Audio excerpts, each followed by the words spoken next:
Assalamualaikum warahmatullahi wabarakatuh. Berikut tugas koneksi antar materi modul 2.1 Pembelajaran berdiferensiasi. Halo, saya Zahratul Amri, calon guru penggerak angkatan 9 berasal dari Kabupaten Siak, Provinsi Riau. Refleksi modul 2.1, apa yang dimaksud dengan pembelajaran berdiferensiasi dan bagaimana hal ini dapat kita lakukan di dalam kelas.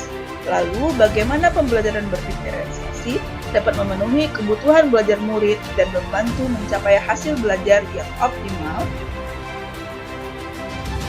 Pembelajaran berdiferensiasi adalah proses yang komprehensif dan fleksibel yang mencakup perencanaan, persiapan, dan penyampaian pengajaran untuk mengakomodasi keragaman kebutuhan belajar murid di dalam kelas.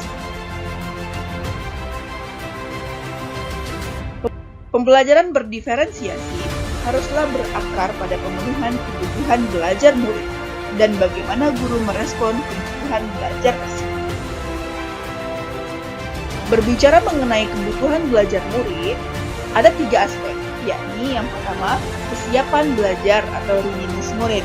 Kedua, minat murid. Yang ketiga, profil belajar murid. Kesiapan belajar adalah kapasitas untuk mempelajari materi, konsep, atau keterampilan baru.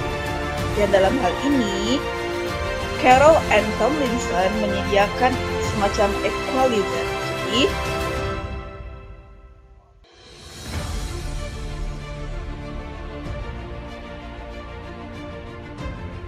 kesiapan belajar murid bukanlah tentang intelektualitas atau IQ. Hal ini lebih kepada informasi tentang apakah pengetahuan atau keterampilan yang dimiliki murid saat ini sesuai dengan keterampilan atau pengetahuan baru yang akan diajarkan. Minat murid. Cara yang dapat dilakukan oleh guru untuk menarik minat murid diantaranya adalah dengan yang pertama, menciptakan situasi pembelajaran yang menarik perhatian murid, misalnya dengan humor, kejutan, dan lain-lain. Yang kedua, menciptakan kontes pembelajaran yang dikaitkan dengan minat individu murid. Yang ketiga, mengkomunikasikan nilai manfaat dari apa yang dipelajari. Yang keempat, menciptakan kesempatan-kesempatan belajar di mana murid dapat memecahkan persoalan atau problem-based learning. Yang terakhir, profil belajar. Dalam mengetahui profil belajar murid ada 3 hal. Pertama, lingkungan belajar. Misalnya terkait suhu ruangan, kebisingan, cahaya. Contohnya, mungkin ada anak yang tidak dapat belajar di ruangan yang terlalu dingin, atau terlalu bising, atau terlalu terang, dan sebagainya. Yang kedua, latar belakang budaya. Ada yang budayanya santai, terstruktur, atau pendiam dan ekspresif, atau personal dan impersonal. Yang terakhir, kecerdasan majemuk atau multiple intelligence, yakni visual spasial, musikal, modeling kinestetik, interpersonal, verbal linguistik, naturalis, dan logik matematika. Bagaimanakah cara mengidentifikasi kebutuhan belajar murid? Kita dapat melakukan hal-hal sebagai berikut. Yang pertama, mengamati perilaku murid. Yang kedua, mencari tahu pengetahuan awal yang dimiliki oleh murid terkait topik yang akan dipelajari. Yang ketiga, melakukan penilaian untuk menentukan pengetahuan, keterampilan, dan sikap. Kemudian, mencatat kebutuhan yang diungkapkan oleh informasi yang diperoleh. Yang keempat, mendiskusikan kebutuhan murid dengan orang tua atau wali. Yang kelima, mengamati murid ketika mereka sedang menyelesaikan suatu tugas atau aktivitas. Yang keenam, bertanya atau mendiskusikan permasalahan dengan murid. Berikutnya, kita juga bisa membaca rapor murid dari kelas sebelumnya untuk melihat komentar dari guru-guru sebelumnya terkait pencapaiannya. Berikutnya, kita bisa berbicara dengan guru sebelumnya. Lalu kita bisa membandingkan tujuan pembelajaran yang ingin dicapai dengan tingkat pengetahuan atau keterampilan yang dimiliki oleh murid saat ini.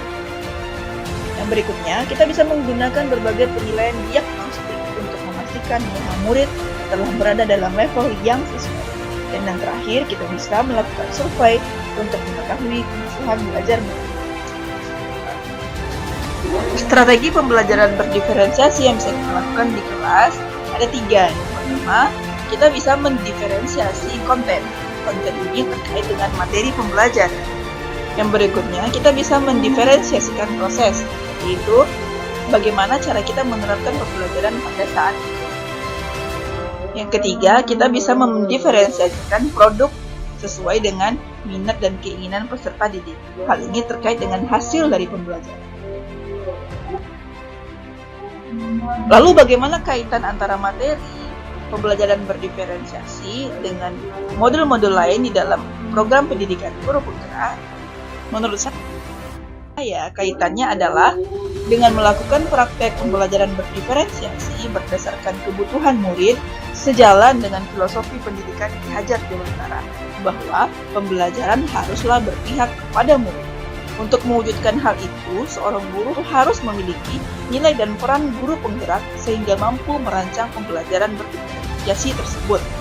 Dengan dibiasakannya melakukan pembelajaran berdiferensiasi di kelas-kelas merupakan upaya nyata untuk mewujudkan visi dan budaya positif di sekolah. Terima kasih, semoga bermanfaat dan menginspirasi.